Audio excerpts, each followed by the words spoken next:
नमस्कार मित्रों, history research point में आप सभी का स्वागत है। बीपीएससी जूनियर टीचर भर्ती की सीरीज चल रही थी कक्षा 6 इतिहास हमारे अतीत की टेस्ट सीरीज चल रही थी और हम कक्षा 6 इतिहास हमारे अतीत चैप्टर 4 हमने कंप्लीट कर लिया था। आज हम चैप्टर 5 की सीरीज देखेंगे जो कक्षा 6 की इतिहास की पाठ्यपुस्तक के अनुसार है और चैप्टर का नाम है क्या बताती हैं हमें किताबें और खबरें।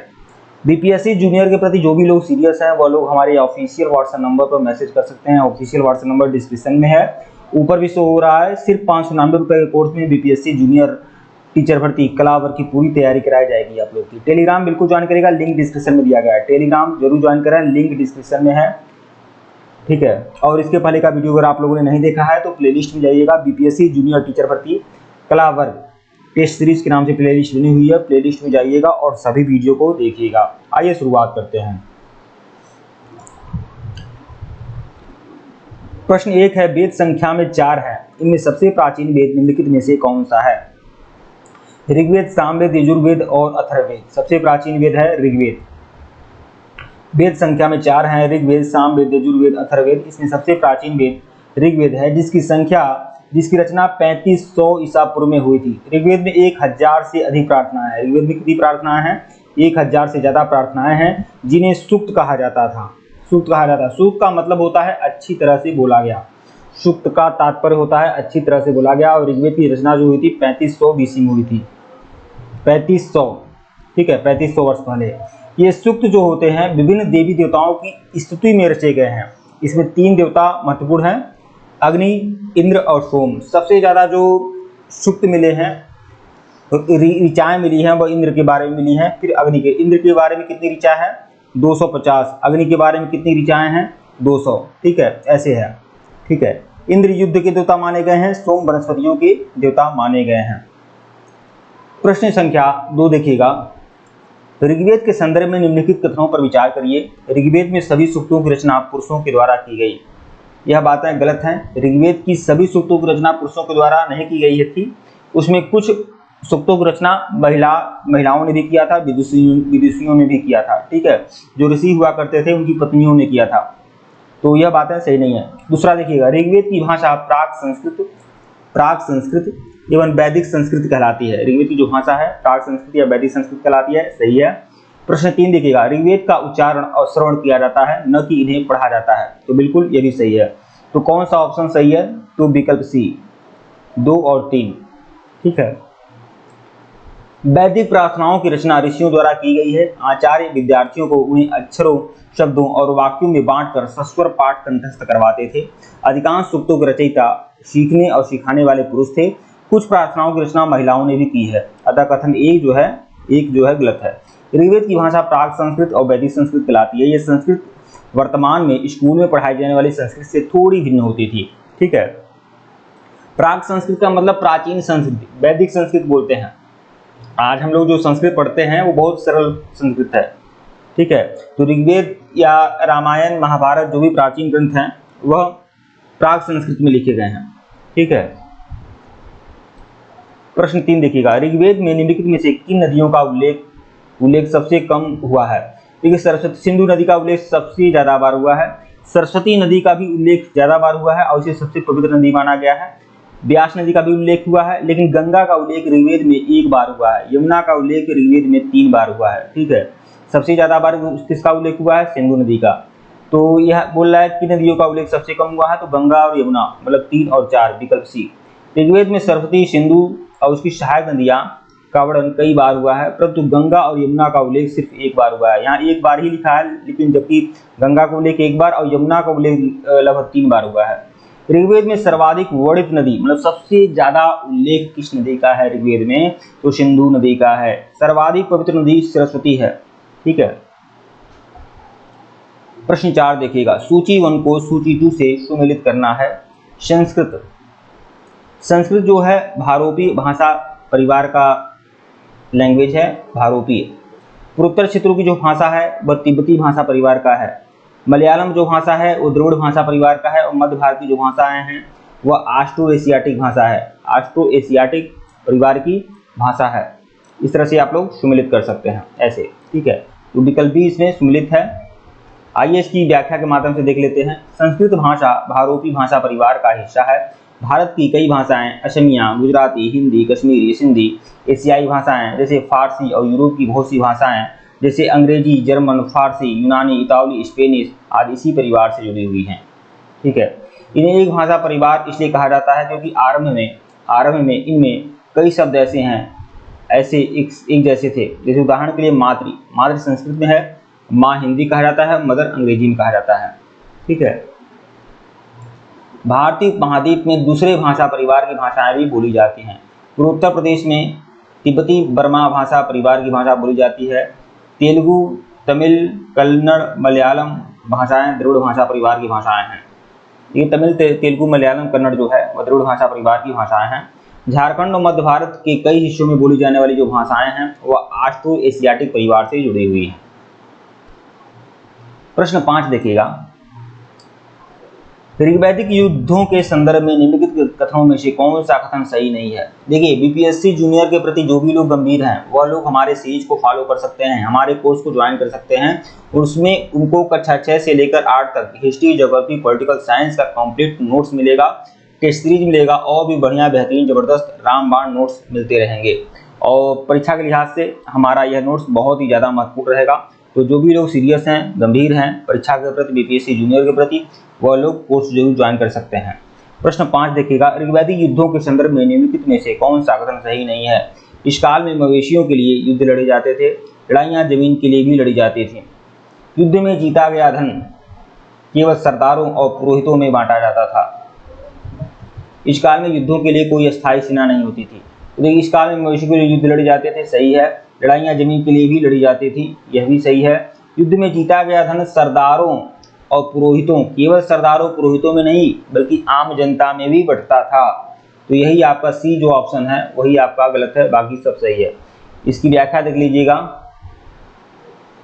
ऋग्वेद में मवेशियों, बच्चों और घोड़ों की प्राप्ति के लिए अनेक प्रार्थनाएं हैं। घोड़ों की लड़ाई में रथ खींचने के काम में लाया जाता था। इस लड़ाई में मवेशी जीत कर लाए जाते थे। लड़ाइयाँ जैसे जमीन के लिए भी लड़ी जाती थीं, जहाँ अच्छे चारागाह हों या जहाँ पर जौ जैसी जल्दी तैयार होने वाली फसलों को उपजाया जा सकता हो।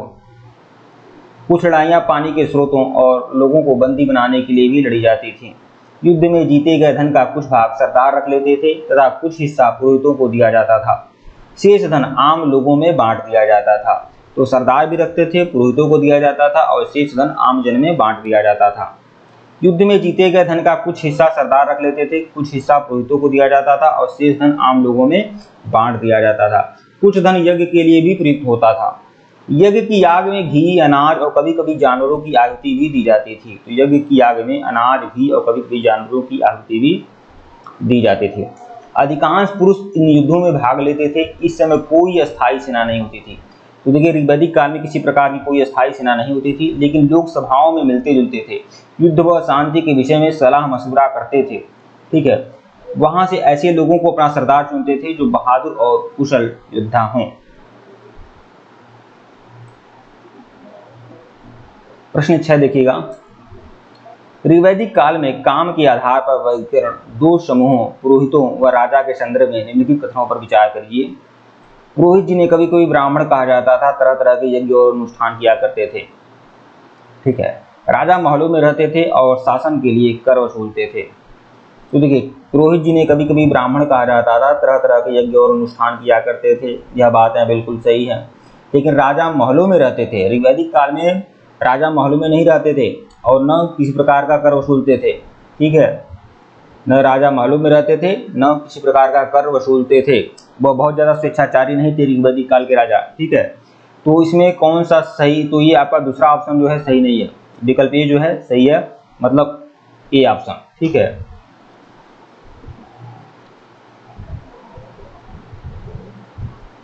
इसकी व्याख्या देख लीजिएगा। पुरोहितों को ही कभी कभी ब्राह्मण कहा जाता था। ये यज्ञ और अनुष्ठान करते थे। ऋग्वैदिक काल के राजा न तो राजधानियां और महलों में रहते थे, न इनके पास सेना थी, न ही ये कर वसूलते थे।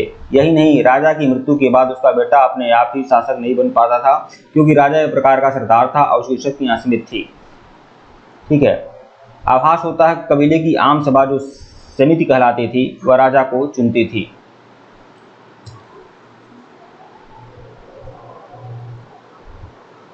प्रश्न 7 देखिएगा, निम्नलिखित में से कौन सा शब्द ऋग्वेद में मिलता है?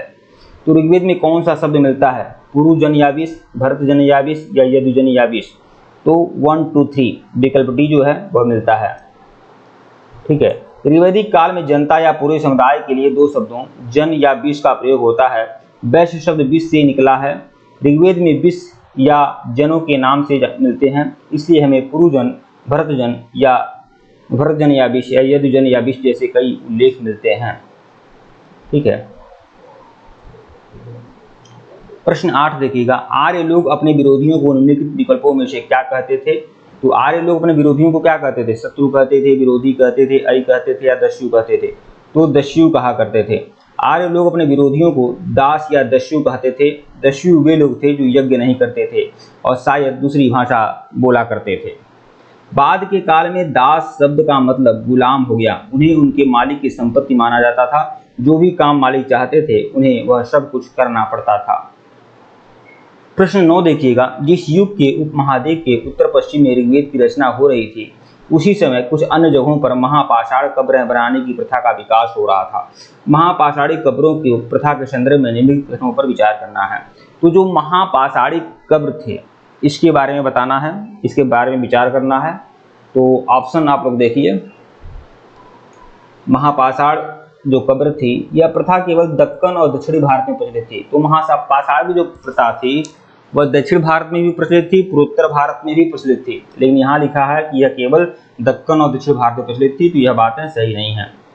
दूसरा देखिएगा, कुछ महापाषाण जमीन के भीतर होते थे तो कुछ जमीन के ऊपर दिख जाते थे, तो यह बात सही है। विकल्प 2 जो है आपका सही है।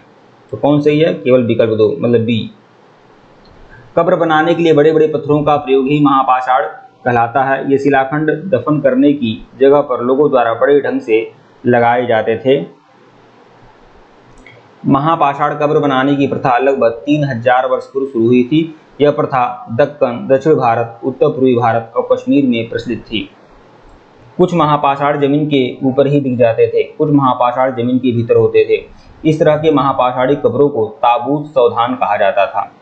तो इन महापाषाण को क्या कहा जाता था? ताबूत सौधान। प्रश्न 10 देखिएगा, निम्नलिखित में से कौन सा चिन्ह जमीन के भीतर की महापाषाणी कब्रों को दर्शाता है? तो जमीन के भीतर महापाषाण कब्रों को कौन सा दर्शाता है? तो गोलाकार सजाए हुए पत्थर, ठीक है, और अकेला खड़ा हुआ पत्थर। यदि कोई यहाँ पर समाधि है तो इसके गोलाकार सजाए हुए जो पत्थर होते थे यह जमीन के नीचे के कब्र को दर्शाते थे, या अकेला खड़ा हुआ पत्थर भी दर्शाता था। ठीक है, तो बी ऑप्शन जो है आपका सही है। कभी कभी गोलाकार सजाए हुए पत्थर या कभी अकेला खड़ा हुआ पत्थर ही एकमात्र प्रमाण है कि जमीन के अंदर की कब्रों को दर्शाते थे। प्रश्न 11 देखिएगा, सभी महापाषाणी कब्रों में कुछ समानताएं हैं। सामान्यतः मृतकों को खास किस्म की मिट्टी के बर्तन के साथ दफनाया जाता था। इन्हें निम्नलिखित में से किस नाम से जाना जाता था? तो इन्हें काले लाल मिट्टी के बर्तन कहा जाता था। काले लाल मिट्टी के बर्तन कहा जाता था। विकल्प ए जो है वह आपका सही है। इन कब्रों में सामान्यतः काले लाल मिट्टी के बर्तनों को मृतकों के साथ दफनाया गया था। यह एक ऐसी समानता है जो लगभग सभी महापाषाणी कब्रों में मिलती है। इनके साथ ही विभिन्न कब्रों में लोहे के औजार और हथियार, घोड़े के कंकाल, सामान तथा पत्थर के सोने के गहने भी प्राप्त हुए हैं। ठीक है, तो काले लाल मिट्टी के बर्तन भी मिले हैं और साथ ही साथ कब्र में लोहे के औजार, हथियार, गहने आदि बहुत सारे सामान मिले हैं। प्रश्न 12 देखिएगा, महापाषाणी कब्रों के संदर्भ में निम्नलिखित कथनों में कौन सा कथन सही नहीं है? महापाषाणी कब्रों से प्राप्त चीजें दफनाए गए लोगों की सामाजिक स्थिति में भिन्नता को दर्शाती हैं। कुछ महापाषाणी कब्रों में एक ही परिवार के कई लोगों के कंकाल मिले हैं।